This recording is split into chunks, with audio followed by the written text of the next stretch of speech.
விஜய் நடிச்ச கோட் திரைப்படத்தோட சேட்டலைட் உரிமையை மிக பெரிய தொகை கொடுத்து சன் டிவி வாங்குறதா முதல்ல சொல்லியிருந்தாங்க.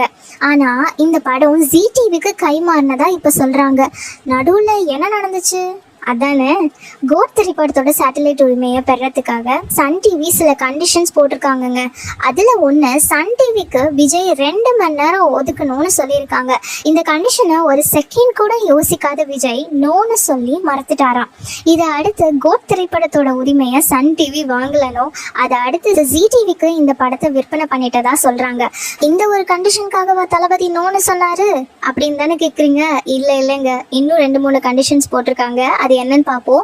மேலும் கோட் படத்தை வாங்குறதா இருந்தா ரிலீஸ் செஞ்ச ஒரே மாசத்துல நாங்க சன் டிவில டெலிகாஸ்ட் பண்ணிடுவோனோ, நாங்க சொல்ற தேதிக்குள்ள படத்தை ரிலீஸ் பண்ணணும்னோ, முக்கியமா பாலிடிக்ஸ் சம்பந்தமான காட்சிகள் இந்த படத்துல இருக்கவே கூடாதுன்னு சன் டிவி கண்டிஷன்ஸ் போட்டிருக்காங்க. இப்போ புரியுதா நம்ம தளபதி ஏன் நோன்னு சொன்னாருன்னு?